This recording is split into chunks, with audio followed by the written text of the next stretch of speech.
셈의 자손 중에서 나온 아브라함을 통해서 주신 언약이 있습니다. 민족적인 언약은 모세의 출애굽을 통해서 또 예수님 초림주로 오실 때까지 민족적 이스라엘로서 민족 종교는 사명이 다 끝나고 이제는 세계적인 종교, 이방의 빛이 되는 세계적인 종교로 발전하기 위해서 예수님께서 오셔가지고 이제 성천하신 후에 성령을 부어주셔서 사도들을 통해서 세계적인 복음운동이, 이방의 빛이 되는 복음운동이 시작이 되었습니다.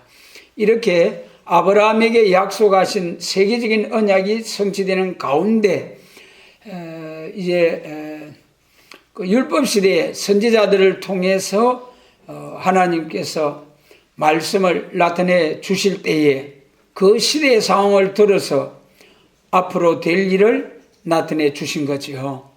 그래서 그 시대의 육적 이스라엘 말기에 이스라엘 책망하면서 앞으로 초림과 재림에 관한 말씀을 나타내 주신 거지요. 그러니까 선지서가 참으로 초림과 재림, 그 중에도 지금은 예수님께서 오셔가지고 이제 성천하신 후에 성령을 부어주셔서 사도들을 통해서 세계적인 복음운동이, 이방의 빛이 되는 복음운동이 시작이 되었습니다. 이렇게 아브라함에게 약속하신 세계적인 언약이 성취되는 가운데 그 율법 시대에 선지자들을 통해서 하나님께서 말씀을 나타내 주실 때에, 선지자를 통해서 말씀을 나타내 주실 때에 그 시대의 상황을 들어서 앞으로 될 일을 나타내 주신 거지요. 그래서 그 시대의 육적 이스라엘 말기에 이스라엘 책망하면서 앞으로 초림과 재림에 관한 말씀을 나타내 주신 거지요. 그러니까 선지서가 참으로 초림과 재림, 그 중에도 지금은 참으로 여러 가지 징조들과 말씀을 통해서 볼 때에 재림하실 주님을 영접할 수 있는, 때를 따라 양식을 나누는 말씀으로 완전 무장해야 할 시기가 왔다. 그러면은 이 아브라함의 그 언약 중에서 민족적인 언약, 율법 시대가 진행되는 과정에서 이 율법을 받은 이스라엘이 부패할 때에 하나님께서 그 이스라엘을 책망하면서 나타내 주신 말씀이 선지서예요.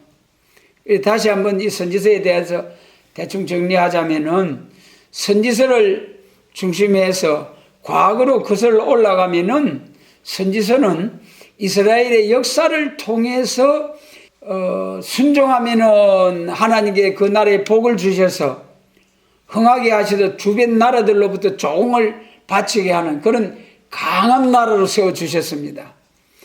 그러나 우상숭배하고 부패하게 될 때에 주변 강대국들을 들어서 이스라엘을 쳐서 이제 또 괴롭게 하는 그런 시련을 주기도 하고, 그것이 쭉 이스라엘의 역사서에 기록된 말씀이죠. 그래서 선지서를 이해를 하기 위해서는 이스라엘 역사서를 잘 이제 공부를 해야 되겠죠. 그러면 이스라엘 역사서는 나오게 된 과정이 모세의 율법을 통해서 나왔잖아요. 모세의 율법을 잘 지키느냐 못 지키느냐에 따라서 이스라엘 역사가 쭉 이어져 내려온 거죠.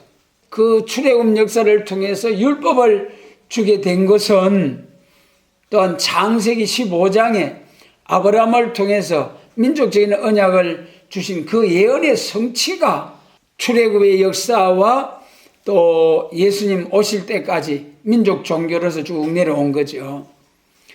그러면 창세기 15장에 민족 종교를 이룰 것을 예언하신 그것은 또 창세기 12장에서 아브라함에게 너는 복의 근원이다, 그 말씀을 통해서 좀 구체화돼서 나온 것이 민족적인 언약과 세계적인 언약 15장과 22장이죠.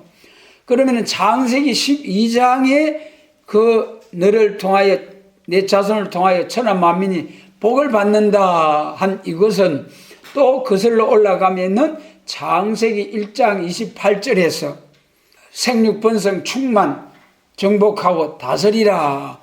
그 인생에게 주신, 우리 인생에게 주신 복된 사명 말이죠. 그렇지 않습니까? 그 사명을 잘 감당해야 될 긴데 창세기 2장에서 그 사명 감당하라고 지상 낙원 또 그 가운데서 한 남자와 여자로서 가정을 이루어 주셨는데 3장에서 그 말씀을 순종하지 못함으로 오늘 같은 제약된 세상이 되고 말았습니다. 그래도 사랑의 하나님께서 그 범죄한 인생을 버리지 아니하고 다시 회복해 주시겠다는 그 약속으로 주신 것이 구약과 신약 하나님의 말씀이죠. 창세기 1장 28절 말씀이 이제 타락했지만은 그래도 다시 회복해 주시겠다는 말씀. 그것이 창세기 9장 셈의 언약, 그 다음에 12장과 15장, 22장의 아브라함의 언약. 그 아브라함의 언약 중에 민족적인 언약은 모세의 율법을 통해서 예수님 초림주로 오실 때까지 민족 종교로서 다 성취가 되었고 예수님 초림주로 오심으로써 그 다음에 이제 창세기 22장에 그 세계적인 언약이 선지서를 통해서 구체화돼서 나타난 거예요. 세계적인 언약이. 그럼 이제 지금까지는 선지서를 중심해서 과거로 거슬러 올라가서 우리가 살펴보았습니다만은 그러면 이 선지서를 통해서 앞으로 될 일을 대해서 우리가 또 살펴본다면은 선지서는 초림과 재림에 관한 예언의 말씀이다. 그래서 마태복음 1장에서부터 선지 예언 이사야 7장 14절이 응하는 것이다. 그래가지고 선지서를 딱 들어서 이렇게 말씀이 응하는 것이다. 그렇게 이제 초림주로 오신 예수님의 역사가 쭉 진행이 되는 거죠. 그 다음에 이제 초림에 관한 말씀이 다 성취가 되고 나면은 예수님이 재림하셔서 에덴 동산이 회복된 세상 나라가 우리 주와 그 그리스도의 나라가 되어서 그 생육번성 충만하라고 하신 하나님의 자녀들로 하늘의 별과 같고 바다의 모래와 같이 충만하게 될 그 말씀의 성취가 예수님 재림하심으로 그리스도의 천년 왕국에서 악인들은 다 심판해서 멸함을 당해버리고 사람을 악하게 하는 마귀 사단의 세력도 잡아서 천년 동안 가두어버리고 그러니까 1000년 동안 에덴 동산이 회복되어서 생육번성 충만케 되니까 정말 이제 하늘의 별과 같고 바닷가의 모래와 같은 그 약속의 말씀대로 성취가 되는 것이 천년왕국이죠. 선지서를 기준해서 미래 앞으로 될 일을 본다면은 초림과 재림이다. 그래서 예수님 초림주로 오심으로부터 사도행전 2장 성령 강림으로부터 오늘날까지 2000년 동안 세계적인 복음 확장이 이루어졌고 그러면은 올라가심을 본 그대로 오시리라 한 말씀대로 이제는 예수님이 재림하실 사건이 남았다. 그때에 예수님 재림하실 때는 이 선지서를 통하여 재림에 관한 예언된 말씀을 다시 예언할 때다. 그것이 계시록 10장 7절이죠. 그래서 오늘날 우리가 이 선지서를 읽고 듣고 지켜서 백성과 나라와 방언과 임금에게 다시 예언할 교회의 시대적인 사명이다. 이것을 이제 쭉 우리가 생각하면서 이사야 40장 말씀을 보기로 하겠습니다. 이사야 40장은 하나님의 시대적인 역사죠. 하나님의 시대적인 역사. 이사야 선지서는 보면은 1장에서 39장까지는 구약의 시대적인 역사를 들어서 심판과 새 시대를 중점으로 가르친 교훈이고요. 그 다음에 40장부터는 말일의 동방 역사를 들어서 어떠한 역사인 것을 구체적으로 말씀한 동시에 새 시대를 말씀하신 이사야서입니다. 그 중에서 이제 40장은 시대적인 역사로서 1절로 8절은 초림주의 역사, 9절로부터 마지막 절까지는 심판주로 오실 재림주의 역사를 말씀하셨어요. 이 두 시대를 구분해서 초림과 재림으로 구분해서 말씀하신 거죠. 그러면은 이 시간 1절로 2절은 사제의 소식을 말씀하신 겁니다. 이 사제의 소식은 우리 구약시대의 모든 양의 피로 제사 드린 것은 전부 다 예표적인 역사죠. 구약시대에 양의 피로 제사 드린 사람들도 히브리서 10장에서 소와 양의 피로 사람의 죄를 속할 수 없느니라 그랬어요. 예언적인 예표적인 양의 피로 제사함을 받은 거죠.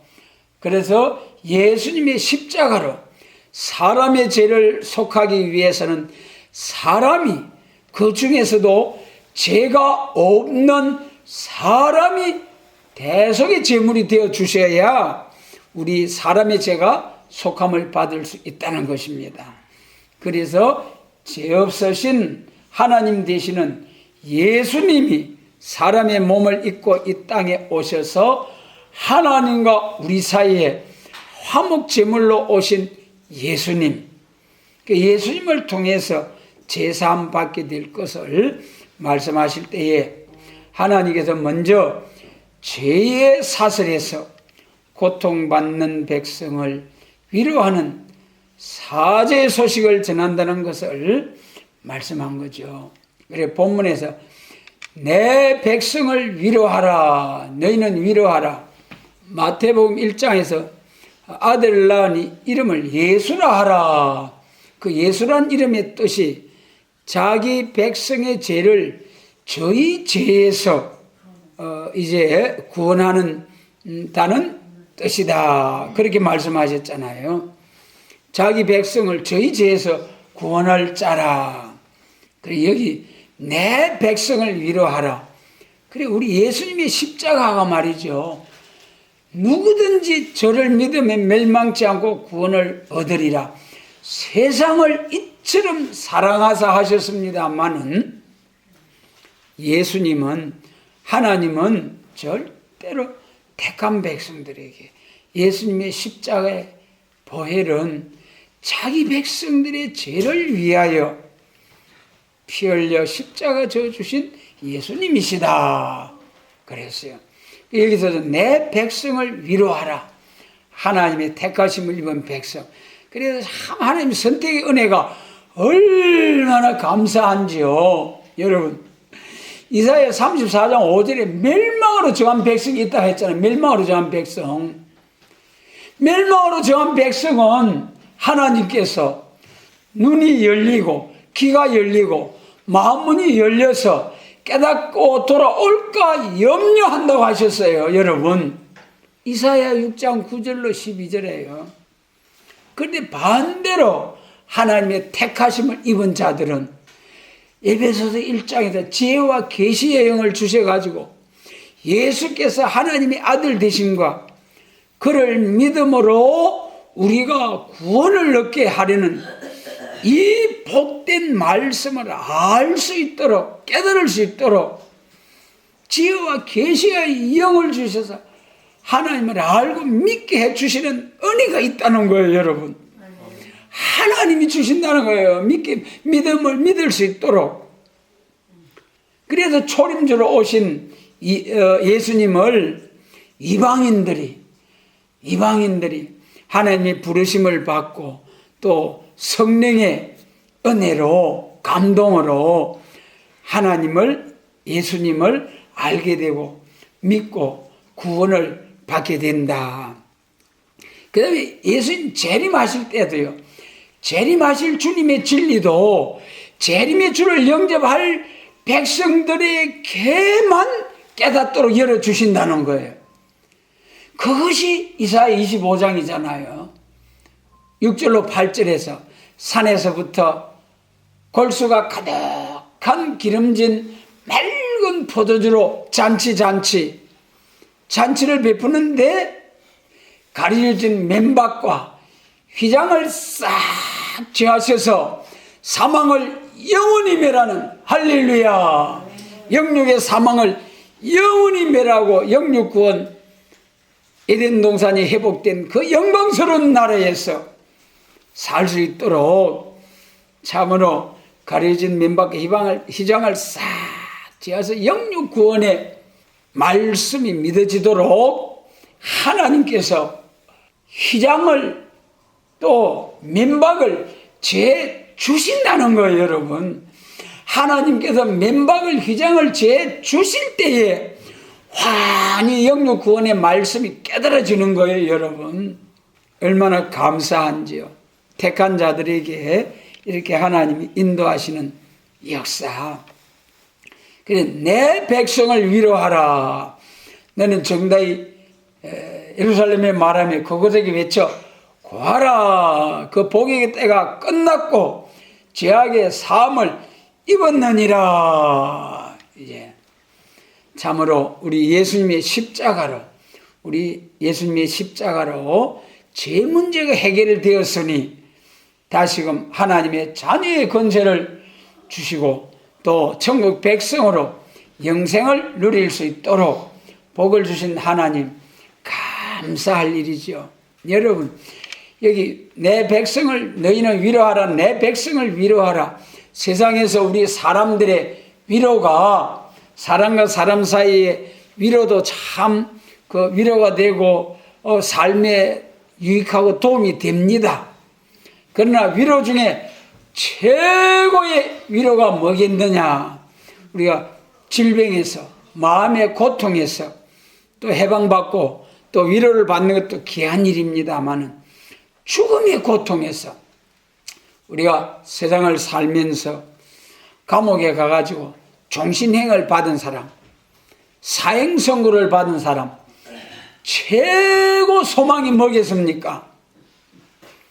최고 소망이 잘 먹고 잘 사는 거겠습니까? 건강하게 사는 거겠습니까? 감옥 안에서 아무리 잘 먹고 잘 살아도 자유가 없이 감옥에서 산다는 거 참 힘든 세월이잖아요. 그 해방.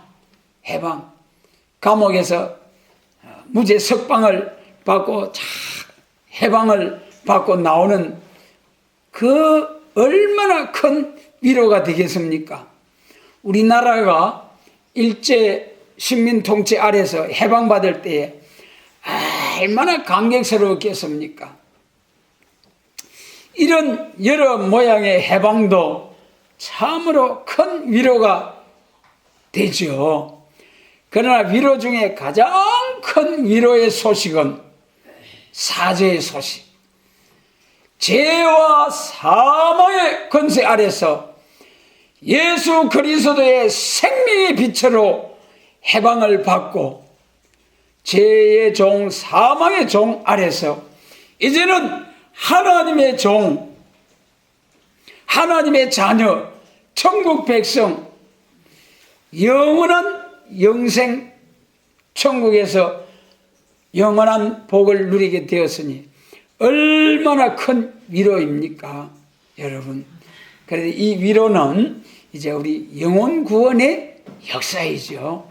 예수님의 십자가로 우리가 영혼이 영육이 나중에 부활을 받아서 영원한 불못에 가게 되고 우리 육신의 호흡이 딱 끊어지면은 영혼은 낙원으로, 몸은 흙으로, 믿는 사람의 영혼은 낙원으로, 안 믿는 사람의 영혼은 이제 엄무로 들어가는 거죠.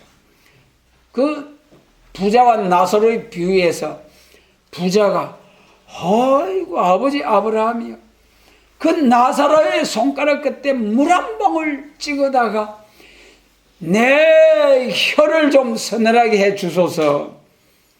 그런 곳이라니까는요. 지금 이렇게 신나게 먹고 마시고 살다가 딱 호흡이 끊어지면은 천국과 옥으로 딱 갈라지는 거예요. 그때부터. 그러니까 우리가 그 영원한 불못 지옥의 행벌을 면하게 된 것이 얼마나 감사한지요. 이거 생각하면은 춤추고 노래하면서 기뻐하고 감사해야 우리들 아닙니까? 여러분, 우리를 죄의 사망의 지옥의 행벌 아래서 생명으로 이제 참 옮겨주신 이 은혜만 해도 얼마나 감사하면서 살아야 할 터인데, 믿는다고 하면서도 우리 살아가면서 원망 불평 이제 모든 것이 부정한 것처럼 허우적거리며 살아가는 우리의 모습은 아닌지 모르겠어요. 그래서 여러분, 이제부터 우리가 비록 세상을 삶에 있어서 부족함이 다소 있다 할지라도 이 죄 사함을 주시고 천국 백성 하나님의 자녀 되게 해주신 이것만 해도 감사하면서 춤추고 노래하면서 하나님의 은혜 아래서 살기를 원합니다. 그런데 지금 우리에게는 또 뭡니까? 몸이 오늘날까지 사도행전 2장 이후에 오늘날까지 할렐루야 할렐루야 그 은혜 감사해도 순교하면서까지 참 살았는데, 다 육체가 흙으로 돌아갔는데 이제 앞으로 우리에게는 육신이 흙으로 돌아가지 아니하고 영육 구원 받아서 영광 중에 재림하시는 주님을 영접해서 그리스도의 왕국에 신부된 자로서 잘 들어가게 살게 된다는 거 얼마나 놀라운 축복입니까? 여러분, 예수 믿고 꿍꿍 앓다가 하나님 낙원으로 가는 것도 얼마나 귀한 일입니까? 구원받은 영혼. 그런데 예수님 재림하실 때 몸의 죄까지 싹 심판의 영과 소멸의 영으로 청결케 피까지 선악과 죽음의 질까지 깨끗이 강건으로 사함을 받아서 거기에 신과 말씀이 임해가지고 입맞은 종으로서 사명하다가 신랑으로 오시는 주님을 영접할 때 얼마나 인생 중에 최고의 복된 영광스러운 복된 사명자들이죠. 그래서 이 1절로 2절은 사제의 소식입니다. 그 다음 3절로 5절 말씀 같이 읽겠습니다. 3절로 5절. 외치는 자의 소리여 가로되 너희는 광야에서 여호와의 길을 예비하라. 사막에서 우리 하나님의 대로를 팽창케 하라. 골짜기마다 도두어지며 산마다 작은 산마다 낮아지며 오르지 않은 곳이 팽창게 되며 험한 곳이 평지가 될 것이요 여호와의 영광이 나타나고 모든 육체가 그것을 함께 보리라. 대저 여호와의 입이 말씀하셨느니라. 아멘. 다음 이 3절로 이제 5절까지의 말씀은 세례 요한의 역사 아닙니까? 그렇죠? 여기 이제 세례 요한을 통해서 주의 길을 예비할 것을 말씀한 거죠. 이 사제의 소식은 유대 광야에서부터 들림으로 여호와의 길을 예비하는 평탄한 길이 열려지는 영혼 해방 운동을 이제 말씀하신 거죠. 이 3절 말씀을 다시 보면은 외치는 자의 소리여 가로되 너희는 광야에서 여호와의 길을 예비하라. 마태복음 3장에서 세례 요한이 약대 틀어지고 석청을 먹고 마시는데 회개의 세례를 외칠 때에 그때 예수님이 나오셔서 예수님이 나오시는 것을 세례요한이 알아보고, 아이고 선생님, 제가 세례를 받을 텐데 예수님이 나오십니까? 그러니까 이렇게 하여 우리가 하나님의 의를 이루는 것이 합당하니라. 그래가지고 죄인된 세례요한에게 예수님, 하나님 대신 예수님이 세례를 침례를 받으신 거죠.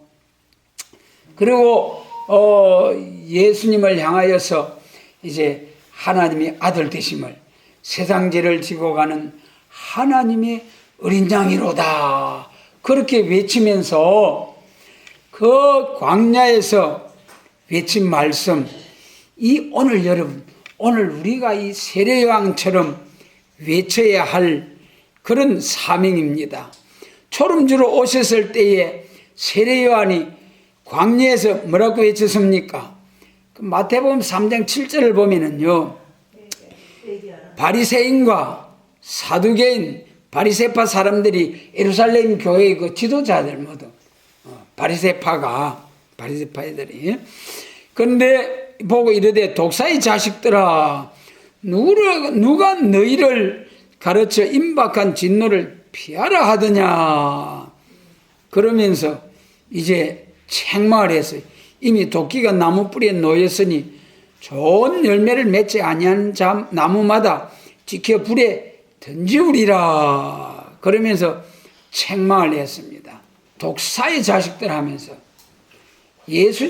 예수님께서도 그 참 하나님을 거스려 행하는 자들을 보고 밴드라 독사의 새끼들 하면서 얼마나 책망을 했습니까? 예루살렘 당국자들, 지도자들, 그때 예루살렘 교회가 대제사장, 예루살렘 교회 지도자들이 예수님을 그렇게 반대했잖아요. 그래서 참 독사의 새끼들아, 뱀들아, 독사의 새끼들 하면서 책망을 받았어요. 오늘도 교회 인도자 된 지도자들이, 하나님이 맡겨주신 양무리들을 바로 인도하지 못함으로 이렇게 책망을 받아야 돼요. 그것이 그 에스겔 34장 2절에서 이스라엘 목자들을 쳐서 예언하라. 여러분, 이스라엘 목자들을 쳐서 예언하라는 거예요. 왜 그렇습니까?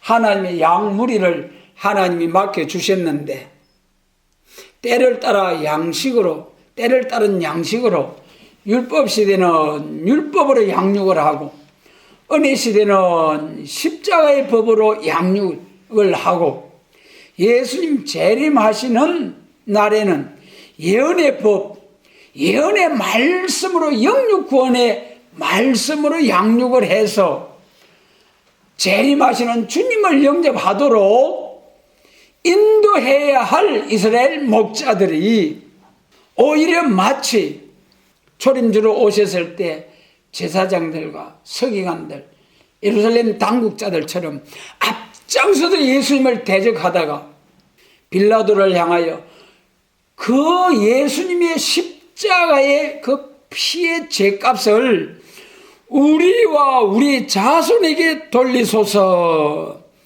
그러면서 그렇게 큰 소리로 예수님을 당당하게 십자가에 내준 예루살렘 교회 지도자들, 당국자들, 그 죄를 우리와 우리 자손에게 돌리소서. 그 죄값이 살전 2장 15절로 16절에서 유대인은 주 예수와 선지자들을 죽이고 우리를 쫓아내고 하나님을 기쁘시게 아니하고 모든 사람에게 대적이 되어 우리가 이방인에게 말하여 구원을 얻게 함을 저희가 금하여 자기 죄를 항상 체험해 노하심이 끝까지 저희에 임하였느니라. 참 얼마나 두려운 무슨 말씀입니까? 오늘 초림주로 오셨을 때에 예수님을 거스려 대적했던 지도자, 인도자들, 오늘 예수님의 그것이 영적 이스라엘 종말의 예표예요. 구약 종말의 역사가 예수님 재림하실 때도 인도자 된 자들이 소경이 되어서, 그래서 이사야 24장 5절에 영원한 언약을 파하고, 계시록 14장 6절에 영원한 복음을 믿지 아니하므로 한 시간에 심판을 해버리겠다. 영원한 복음을 믿지 아니하고 짐승의 우상에 경배하고 표받은 자들을 계시록 14장 6절 이하에서 불못에 쳐넣어버린다는 심판에 주러 오실 예수님.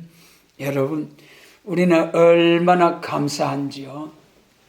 그래서 여러분, 세례 요한이 광야에서 회개를 외치는 그것이 이런 일이 있을 것을 말씀하셨어요. 그 다음에 이제 광야에서 여호와의 길을 예비하라. 사막에서 우리 하나님의 대로를 팽창케 하라. 골짜기마다 도도하며 산마다 작은 산은 낮아지고 고르지 않은 것이 팽창케 되리라. 이 팽창케 한다. 공평하게 한다. 진짜 평등, 공평, 평등하게, 공평하게 한다는 것이 기독교 안에 있는 거예요. 기독교에. 이 평등은 무슨 평등이냐 하면은 하나님의 자녀가 되는 평등. 예수님의 십자가로 모든 사람을 값없이 공로 없이 무조건적으로 제삼을 주시는, 이것이 공평한 거죠. 평등한 거죠. 그래서 높은 지위가 대단히 높은 자리에 있는 사람도 하나님 아버지, 나그네와 같은 참으로 가린 빈핍하고 참으로 보잘것없는 그런 사람도 하나님 앞에 나오면 하나님의 자녀가 되고 하나님의 자녀의 권세가 주어지는, 여러분, 왕도 나그네도 똑같이 자녀가 되고 자녀의 권세를 다 같이 받아 누릴 수 있는 하나님 앞에 정말 왕같이 높은 사람도 하나님 앞에 나와서 무릎 꿇고 하나님 아버지, 대통령도 말이죠. 참으로 천하고 죄와 허물러서 도저히 사람으로 인정받을 수 없는 그런 죄인이라도 하나님 앞에 나오면 똑같이 형제자매로서 하나님 아버지, 이것이 진정한 평등입니다. 그러나 또 하나님이라고 해서 모든 면에서 평등하라는 거 아니에요.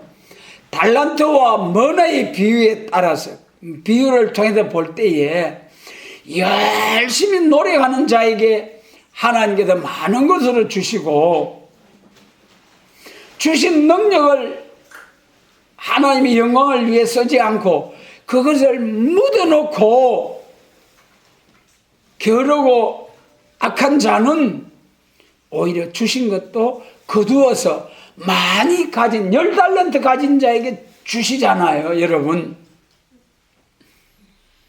하나님, 이 달란트 비유에서 보면은 하나님은 불공평한 것 같잖아요. 많이 가진 자에게 1달란트 이걸 빼앗아가지고 더 줘버리는 거예요, 여러분. 이것이 공평하지 않은 것 같지만은 절대적으로 여러분, 부지런한 사람이 더 받는 것 당연하죠. 일하지 아니하고 주신 달란트 꽁꽁 묻어놓고 아무런 일하지 아니하고 그런 사람에게서는 하나님께서 주신 것도 빼앗아 가신다는 거예요, 여러분. 이것이 세상적으로 보면 불공평한 것 같아도 그것이 공평이에요. 그런데 오늘날 공산주의, 사회주의, 새빨간 족속들이 이 하나님의 공평, 평등, 정의, 이런 좋은 말씀들을 전부 다 저들이 가져다가 그래가지고 평등하게 해준다면서 얼마나 오늘날 이 나라 불공평하게 하는지요, 여러분. 그러잖아요. 오늘 코로나를 통해서 이 코로나를 핑계 삼아서 교회를 불공평하게 말살시키려고 하는 이것이 얼마나 차별입니까? 차별금지법을 정한다고 그렇게 길길 뛰는 족속들이 이렇게 차별을 하는 것이 오늘의 모습들. 여러분, 반드시 하나님은 죄가 너희를 찾아내리라. 죄의 삭은 사망이니라. 여러분, 마음의 생각까지라도 감찰하신 하나님, 낱낱이 찾아서 배나 죄값으로 갚아주시고, 영원한 하나님이 진노 심판으로 갚아주시고, 상줄자에게는 이 신앙의 자유와 나라의 자유, 백성들의 인권과 참된 자유, 민주주의를 위해서 싸우는 이런 신실한 믿음의 사람들에게는 좋은 것으로, 많은 것으로 복을 주셔서 나중에, 지금은 시련 고통 중에 있지만은 나중에는 반드시 승리하게 해서 복을 받게 됩니다. 그래서 여기 평탄하게 하라. 골짜기마다 높은 데는 높은 사람은 낮아지고 낮은 사람은 높아지고 해서 전부 다 하나님의 자녀가 되게 하는, 이렇게 평탄케 하는 역사이다. 그러나 경제적으로 사회적으로 평탄케 한다는 이름으로 가진 자 열심히 노래가, 여러분 기업을 하나 일으키고 참 이제 그 노력을 해가지고 열심히 노력해가지고 부를 쌓아가지고 이렇게 살아가는 그 사람들 그냥 된 줄로 압니까? 여러분, 얼마나 노력을 하고 깊이 애를 쓰고 그래가지고 모으고 싸우고 기업을 일으키고, 그런데 이것들을 싹 거두어가지고 다 같이 공평하게 먹고 마시고 살게 해준다는 그런 미명하에서 악을 행하는 것이 오늘의 모습입니다. 절대로 우리 하나님은 여세 동안 부지런히 해라. 부지런하고 하루는 하나님께 영광을 돌리는 날로, 이제 주의 날로 거룩한 성일로 지키라. 그렇게 하신 거죠. 그 다음에 이제 여기 그래도 이 예수님께서 참 세례 요한이 유대 광야에서 예수님을 증거한 말씀이 성취가 되었습니다. 그 다음에 6절로 8절 말씀 같이 읽겠습니다. 말하는 자의 소리여 가로되 외치라. 대답하되 내가 무엇이라 외치리까? 가로되 모든 육체는 풀이요 그 모든 아름다움은 들의 꽃 같으니 풀은 마르고 꽃은 시듬은 여호와의 기운이 그 위에 불미라. 이 백성은 실로 풀이로다. 풀은 마르고 꽃은 시드나 우리 하나님의 말씀은 영영이 서리라 하라. 아멘.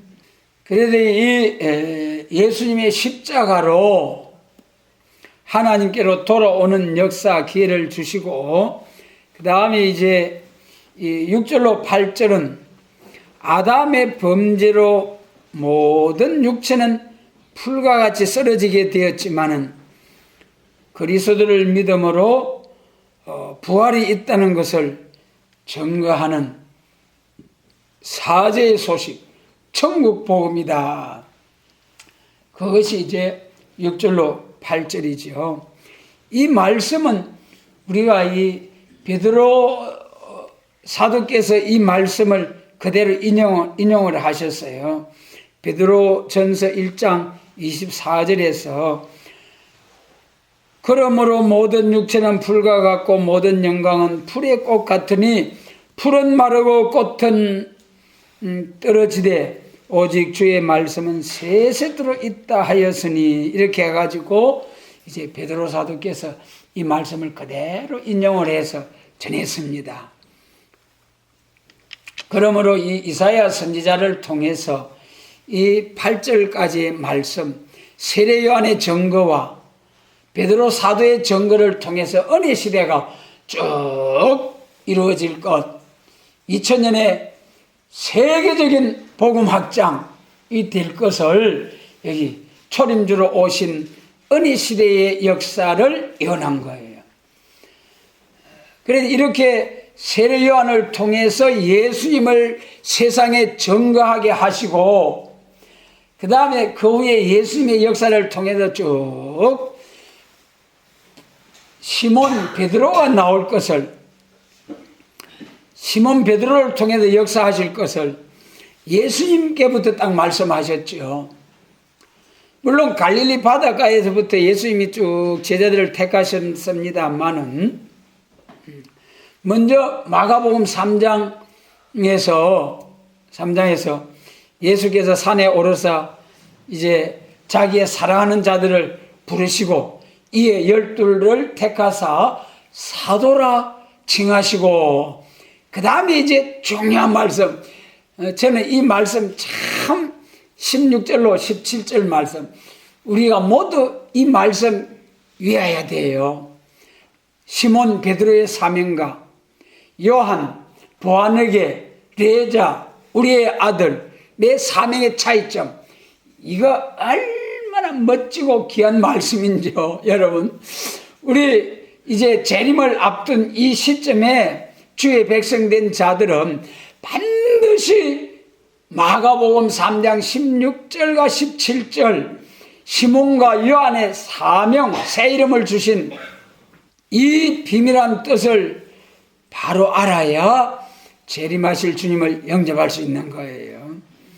그래 여기 푸른 마루 꽃된 시드나 이 말씀대로 이제 영혼구원, 육체는 풀같이 쓰러지지만은 부활의 소망, 하나님의 말씀은 영영이 서리라. 부활의 소망이지요. 이 소망을 안고 낙원으로 요단강 건너가 만나리 하고 낙원 간다는 거예요. 그런 역사가 있다는 거예요. 그래서 이 복된 사명을 위해서 예수님께서 딱 이 땅에 오셔가지고 제자들을 선택하실 때부터 벌써 베드로와 요한 딱 12제자 중에 두 이름, 사명적인 이름을 주신 거죠. 그리고 그 예수님께서 마태복음 16장에서 두루두루 전도 다니면서 사람들이 나를 누구라 하느냐, 선지자 중에 하나 예레미야나 또 누구누구 이렇게 말합디다. 그럼 너희는 나를 누구라 하느냐? 용감한 베드로가 파떡 주는 거리사듯이여 살아계신 하나님의 아들이십니다. 예수님이 기뻐하시면서 맞다 베드로야, 이것을 내게 알게 하신 이는 헬과 육이 아니고 하늘에 계신 내 아버지 하나님이시니라. 그러면서 하신 말씀, 잘하신 말씀, 내가 이 반석 위에 내 교회를 세우리니 음부의 권세가 이기지 못하리라. 그래서 예수님의 반석 위에 베드로를 통해서 교회를 세우겠다는 거예요. 그것이 이제 요한복음 21장에서 풀이 죽어 있는 베드로가 용기 있게 막 큰 소리 치고 물 위로 걸어가고 여기 있는 말이지 이 형제들, 이 족속들 다 도망가도 저는 절대로 도망가지 않을 겁니다. 죽는 데까지 주님을 따라갈 겁니다. 그리 큰 소리 쳤어요. 그렇게 다른 제자들도 다 그와 같이 말하니라. 그러나 어땠습니까? 그날 밤에 예수 잡으러 오니까 로마 군병들이 오니까 다 도망가 버리네. 다 도망가. 십자가 밑에 사도 요한 한 사람만 남고 다 도망가. 그리고 베드로 사도는 3번 부인하면서 마지막 3번째 저주하면서 예수 모른다고 부인했잖아요. 그래가지고 또 요한복음 21장에서 디베레 바닷가에 고기 잡으러, 아이고 우리가 3년 넘게 허숙했다. 다시 고기 잡으러 해, 고기나 잡아가 먹고 살자. 거기 갔는데 거기까지 찾아오셔가지고 예수님이 책망하지 아니하고 시몬을 향해서 내 양을 먹이라, 내 양을 치라, 내 양을 먹이라. 베드로가 네가 이 사람들보다 나를 더 사랑하느냐 할 말이 있어야지. 그래가지고 내가 주를 사랑하는 줄 주께서 아시나이다. 그래가지고 거기서 다시금 예수님께서 내 양을 먹이라, 치라, 먹이라. 그래가지고 그때부터 이제 성천하시는 예수님께서 예루살렘을 떠나지 말고 몇 날이 못 되어서 아버지의 약속하신 성령을 부어주실 터이니 기도해 성령 받고 땅끝까지는 내 적이 되어라. 그 말씀 붙들고 전혀 기도할 때에, 합심해서 기도드릴 때에 성령이 임해가지고, 그때 가장 먼저 딱 성령 받고 일어나서 복음 전하는 사람이 베드로잖아요. 베드로 사도. 그래, 이렇게 쭉 천국 복음이 전해지는 과정이 이 이사야 40장 1절로 8절의 말씀의 예언의 성취가 지금까지 말씀드린 쭉 과정을 거쳐서 이제 사도행전 2장에서부터 시작이 되는 거죠. 그래서 천국 복음, 영혼 구원의 복음이 이렇게 이제 시작이 되는 거죠. 그래서 이 베드로 사도를 통해서 참 얼마나 그 부인하고 도망가고 그랬던 베드로 성령 충만을 받고 보니까요, 어떤 역사가 나타났습니까? 술 취한 것처럼 거침없이 복음을 전하는 거예요. 그러니까 그 예루살렘 교회 사람들이, 유대인들이, 아이고 대낮에 벌써 저것들이 술 취해서. 그러게 베드로 사도이다. 제3시인데 우리가 술은 무슨 술이 취했노? 내가 정신 차린 말을 하고, 이것은 요엘서 2장에 성령 부어주신다는 그 말씀이 임한 것이야. 그러면서 잘 정거를 하니까, 그때는 막 예루살렘 교회 많은 사람들이 막 가슴을 치면서, 형제들아, 우리가 어찌할꼬? 베드로, 너희가 십자가에 못 박은 이 예수를 하나님께서 주와 그리스도를 삼으셨느니라.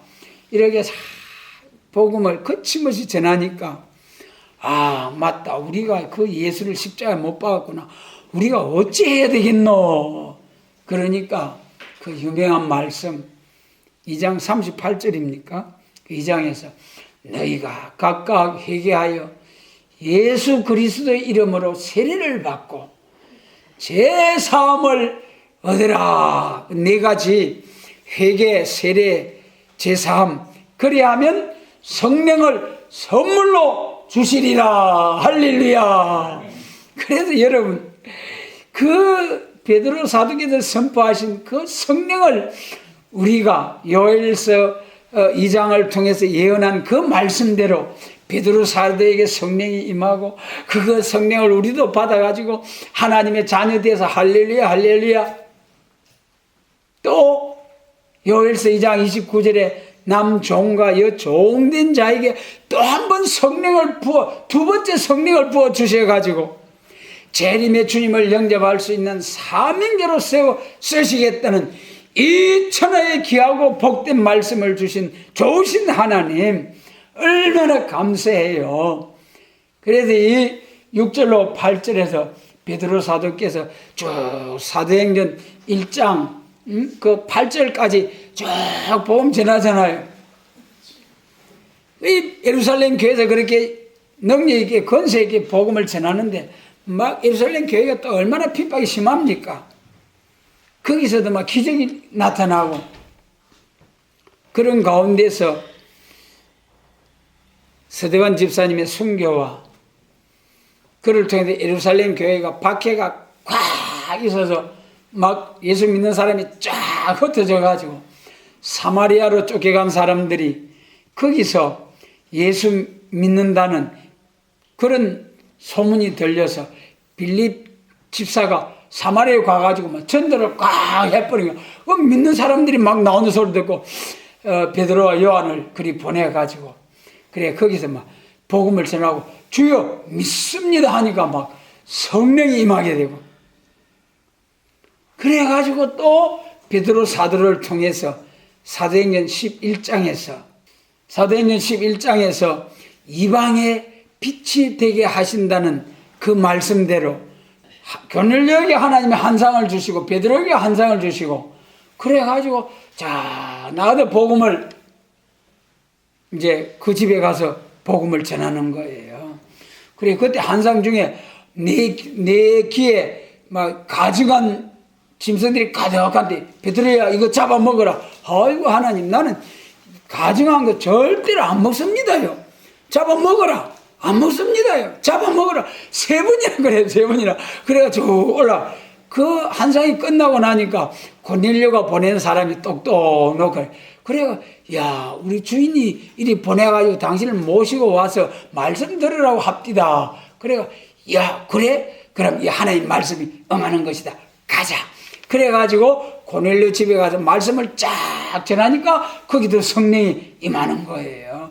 그래가지고 이방의 빛이 된다는 그 말씀의 최초의 성취가 베드로를 통해서 이렇게 성취가 되고 그 이후에 사도행 9장부터는 이제 바울 사도가 바톤을 이어받아가 쫙 사도행전을 이어가는 역사.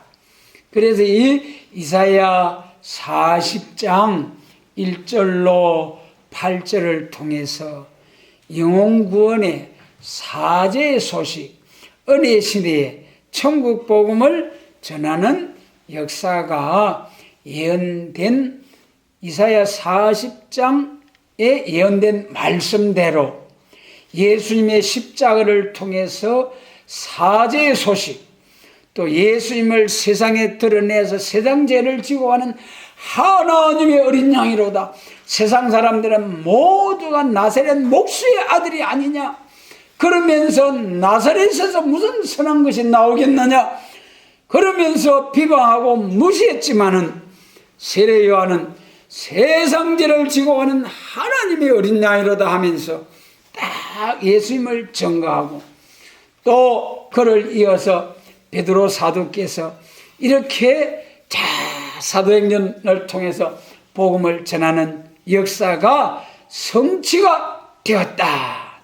2000년 동안 오늘날 이 세례 요한 베드로 사도를 통해서 전한 천국 복음이 사제의 소식, 영혼 구원의 복음이 전파되어 왔다. 그러면은 그 다음에는 이제 9절 이하에서 사도행전 1장 10절로 11절에서 땅 끝까지 복음이 전파되면은 올라가심을 본 그대로 오시리라 하신 말씀, 재림에 관한 말씀이 이제 9절 이하에서 나타나고 있죠. 이루어진, 그래 우리 계시록 말씀을 보면은 속히 될 일을 내게 보이시려고 또 이후에 마땅히 될 일을 보이시려고 계시록 4장에서 거기서 우리 기독교에는 된 일이 있고 될 일이 있다. 된 일은 초림주의 역사, 오늘 1절로 8절의 역사, 이후에 마땅히 될 또 계시록 1장에 속히 될 일이라고 하신 말씀은 9절 이후에 재림하실 주님에 관한 말씀이다. 그래서 이렇게 딱 구분돼서 말씀하시고 이것을 예수님께서는 그 12사도를 택하실 때 그때부터 벌써 초림주를 증거할 사명, 재림주님을 증거할 사명, 베드로와 요한, 시몬과 요한의 사명을 딱 갈라놓으시고 말씀해 놓으신 예수님, 이 비밀을 알게 하신 하나님 감사를 드립니다.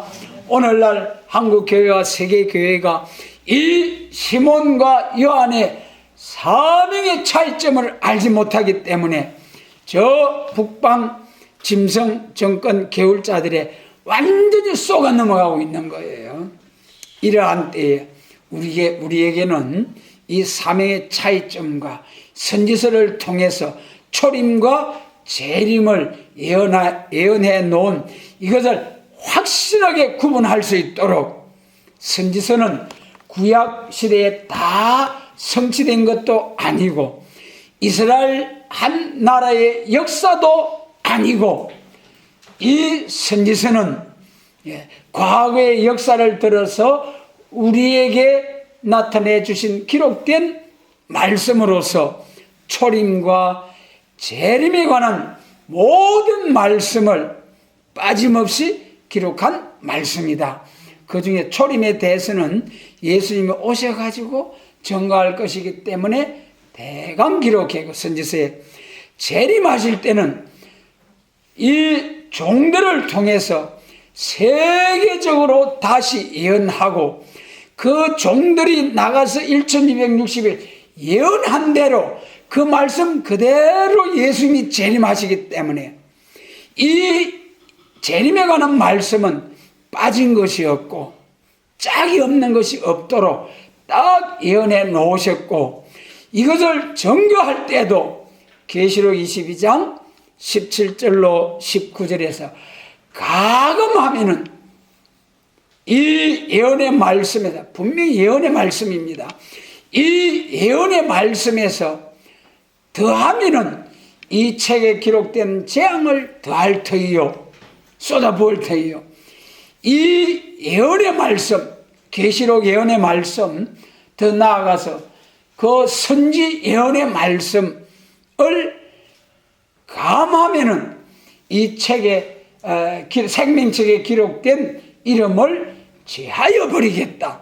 여러분, 분명히 거기 예언의 말씀에서 가감하면은 저주를 하겠습니다.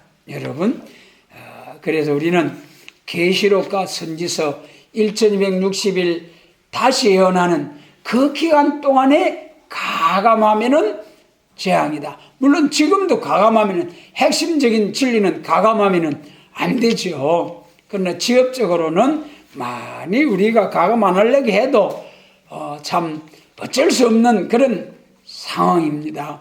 그러나 딱 1260을 예언한 그날이 오면은 절대로 언제 어디서 누가 무슨 말을 증거하더라도 정인된 자들이 똑같이 말씀을 전할 수 있는 이사야 43장과 같은 정인들이 계시록 11장과 같이 딱 1260 건세 역사로 증거하고 이제 심판하고 재림을 영접해서 아름다운 새하늘과 새 땅, 새 시대가 이루어지게 됩니다. 이 복된 사명을, 복된 이제 사명을 잘 감당해서 이 약속하신 복을 다 받아 누릴 수 있도록 복 주시기를 원합니다.